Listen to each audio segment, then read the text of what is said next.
এই তীব্র গরম কিন্তু আমরা যারা গৃহিণীরা আছি তাদের জন্য খুবই কষ্টদায়ক। কারণ সংসারের কাজ তো করাই লাগে, রান্নাবান্নাও করাই লাগে। এগুলার থেকে তো আমাদের কোনো ছুটি নাই। সেটা হোক গরম বা হোক শীত। সব মিলিয়ে সব পরিস্থিতিতেই আমাদের সবসময় এই কাজগুলা করতে হয়। এই তীব্র গরমে কিভাবে রান্নাসহ সংসারের সমস্ত কাজ মাত্র ১ ঘন্টার মধ্যে আমি করি, সেটাই আজকে আপনাদের সাথে শেয়ার করব। আসসালামু আলাইকুম এভরিওয়ান। স্যামরিনস মম ব্লগ চ্যানেলের পক্ষ থেকে আমি দিশা। নতুন আরও একটি ব্লগে সবাইকে জানাই আন্তরিক অভিনন্দন। আশা রাখছি যে যেখান থেকে আজকে আমার এই ব্লগটা দেখছেন, সবাই মহান আল্লাহ তাআলার অশেষ রহমতে ভালো আছেন, সুস্থ আছেন। তো এই তো সকালবেলা উঠেই আগে ব্রেকফাস্ট রেডি করে ওদের বাবা আর মেয়েকে খাইয়ে দিয়ে ওরা তো চলে যায়। ওরা যাওয়ার পর আমি আমার জন্য ১ কাপ চা করে নিয়েছি আজকে। আর সেই সাথে নিয়েছিলাম একটু মুড়ি। আসলে গরমে তো সেভাবে কোনো কিছুই খেতে ইচ্ছা করে না। তো হালকা পাতলা নাস্তাই সবসময় করা হয়। তো নাস্তা করার পর এরপর আমি এই তো চলে আসি আমার পাখির ছানাগুলার কাছে। শুধুমাত্র নিজেরা খেলেই তো হবে না, ওদের খাবার ব্যবস্থাও করতে হবে। তো এই তো ওদের খাবারটা ১ দিন দিলে ৩-৪ দিন অনায়াসেই চলে যায়। তো ওই তো ওরা এই খাবারগুলো খেয়েছে। আর এখন আমি নতুন খাবার দিয়ে ওদের খাবারের পাত্রটা ফিল আপ করে দিচ্ছি। আর গরমে আমাদের যেমন খেতে ভালো লাগছে না, ঠিক তেমনি আমার পাখিগুলোও কিন্তু খুব একটা বেশি খেতে চাইছে না। আগে দেখা যাচ্ছে ২ দিন পরে ওদের খাবারটা চেঞ্জ করা লাগতো। কিন্তু এখন ৩ থেকে ৪ দিন পর চেঞ্জ করলেও দেখি ওদের খাবারটা রয়েই যায়। তো এই তো ওদের খাবার দিয়ে দিলাম। এরপর উপরের ২ ঘরে ওদের পানি আছে। ওদের পানি আর আজকে দেওয়া লাগবে না। কিন্তু নিচের এদের পানিটা নাই। এরা খুব বেশি পানি খায়। তো যার জন্য আরকি এদের পানিটা প্রায় প্রতিদিন না হলেও ১ দিন পর, পর দেওয়া লাগে। তো এই তো আমি ওদের পানিটা দিয়ে দিলাম। এরপর ওদের খাবারের যে ময়লাটা আছে, এটা কিন্তু আমি ফেলে দিই না। এটা আমি যেটা করি সেটা গাছের গোড়ায় দিয়ে দিই। এগুলা পচে আরকি কম্পোস্ট সারের মতো কাজ করে। তো এই তো আমি ওই ময়লাগুলা সব দিয়ে দিলাম। সেই সাথে একটু পানিও দিয়ে দিলাম। এর মাঝে কিন্তু আমি ভাতটাও বসিয়ে দিয়েছি। কারণ আমি যদি শুধুমাত্র ওই কাজগুলা নিয়ে পড়ে থাকি তাহলে কিন্তু ১ ঘন্টার মধ্যে আমি কোনোভাবেই রান্নাটা শেষ করতে পারবো না। তাই ভাতটা আগেই বসিয়ে দিয়েছিলাম। এরপর এখানে এই তো আজকে একদম সিম্পল রান্না-বান্না করব। পাতলা ডাল আর সেই সাথে আলু ভর্তা। তো ডালটা আর আলু একসাথে সিদ্ধ বসিয়ে দিয়েছি। এতে করে হবে কি সময়টা অনেক বেশি বেঁচে যাবে। আর গরমে কষ্টটাও কম হবে। তারপর এই তো এদিকে যে ডাস্টিং এর কাজগুলা আছে যেগুলা প্রায় প্রতিদিনই আমাকে করতে হয়। আপনাদের সাথে আর কি ওইভাবে শেয়ার করা হয় না। কিন্তু আজকে যেহেতু আর এই বিষয়ের উপরেই আমি আপনাদের সাথে ব্লগটা শেয়ার করছি, তাই ভাবলাম যে প্রতিদিন খুঁটিনাটি সংসারে যে কাজগুলা করি সবগুলাই আরকি আপনাদের সাথে শেয়ার করব।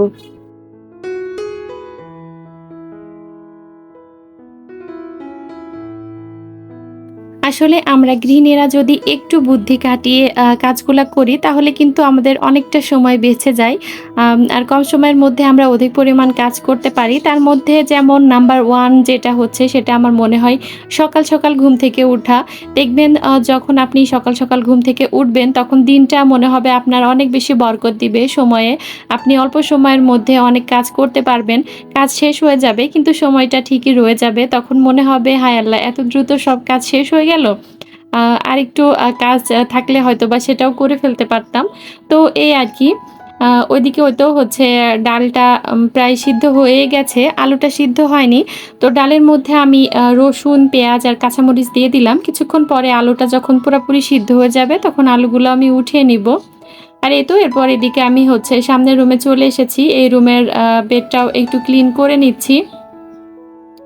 আসলে প্রতিদিন যে একরকম কাজ হয় সেটা না। কোনোদিন একটু কম থাকে, কোনোদিন বেশি থাকে। যেমন আজকে রান্নার চাপটা একটু কম। কারণ সিম্পল রান্নাবান্না। অন্যান্য দিন দেখা যাচ্ছে রান্নাবান্নার চাপ বেশি থাকলে সময়টা একটু বেশি লাগে। তো জাস্ট যে ১ ঘন্টার মধ্যেই সব করা সম্ভব এমনটাও কিন্তু নয়।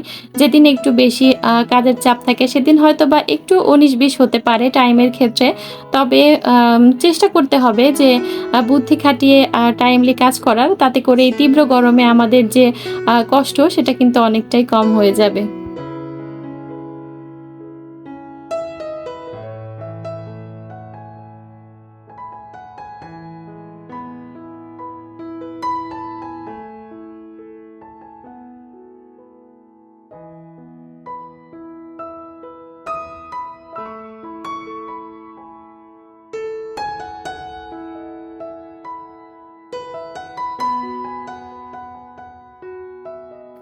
এরপর এখন এই তো আমি ঘরগুলা ঝাড়ু দিয়ে নিব। তারপর হচ্ছে ঘরগুলা মুছেও ফেলবো। তো এই পর্যায়ে এসে ভিডিওর কোথাও কোনো অংশে যদি আপনাদের কাছে একটুও ভালো লাগে তাহলে প্লিজ একটা লাইক করে দিবেন। চাইলে ফ্রেন্ডস ও ফ্যামিলির সাথে শেয়ার করতে পারেন। কারণ আপনার একটা শেয়ার আমার ব্লগগুলো আপনার মতো আরও অনেকের কাছে পৌঁছাতে সহায়তা করবে। আর সেই সাথে চাইলে কিন্তু আমার চ্যানেলটা সাবস্ক্রাইব করে রাখতেই পারেন। ইদানিং কালে দেখছি যে মানুষের সাবস্ক্রাইব বাড়ে আর আমার সাবস্ক্রাইবারের সংখ্যা উল্টা দিন দিন কমেই যাচ্ছে। এটা কিন্তু আমার চ্যানেলের জন্য অনেক বেশি ক্ষতিকর। তবে আমি বুঝি না যে আমার ভিউ যেমনই হোক না কেন, আলহামদুলিল্লাহ আল্লাহ যতটুকু দেয় ততটুকুই আলহামদুলিল্লাহ ওটাতেই সন্তুষ্ট। কিন্তু সেই অনুপাতে না সাবস্ক্রাইবারের সংখ্যা আমার একদমই কম, দিন দিন কমেই যাচ্ছে। তো আপনাদের কাছে আমার বিনীত অনুরোধ থাকলো, যারাই আমার চ্যানেলে আসবেন, ভিজিট করবেন বা ভিডিও দেখবেন, তাদের যদি ভালো নাও লাগে তাহলে কিন্তু চাইলে চ্যানেলটা সাবস্ক্রাইব করে রাখতেই পারেন। আস্তে আস্তে কিন্তু দেখতে দেখতে একসময় ভালো লাগার সৃষ্টি হতেও পারে। তো এই তো এদিকে আলুগুলা সিদ্ধ হয়ে গেছে, আলুগুলা উঠে নিলাম। এখন এই তো হচ্ছে ডালের মধ্যে আমি একটু বেশি করে পানি দিলাম, যেহেতু এটা পাতলা ডাল করব। তারপর লবণ আর হচ্ছে হলুদটা দিয়ে এখন একটা ঘুটনির সাহায্যে ভালো করে ঘুটে দিচ্ছি। এখন এভাবেই হচ্ছে ডালটা আরও কিছুক্ষণ রান্না হবে। আর এদিকে এই তো আমি আলুটা ভর্তা করে নিচ্ছি।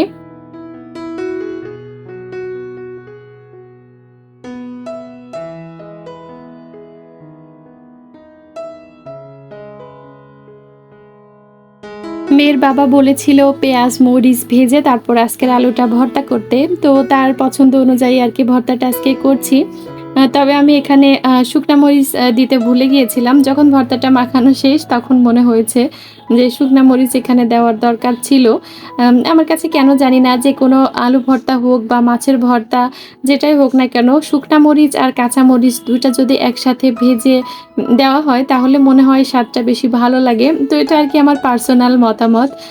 আপনাদের কাছে কেমন লাগে অবশ্যই কিন্তু ছোট্ট একটা কমেন্ট করে জানাতে ভুলবেন না। তো এর মাঝে রান্নাবান্না আমার কমপ্লিট হয়ে গেছে। ওদিকে সমস্ত কাজকর্ম কমপ্লিট হয়ে গেছে। এখন এই তো কিছু থালা বাসন ছিল সেগুলা ধুয়ে নিচ্ছি।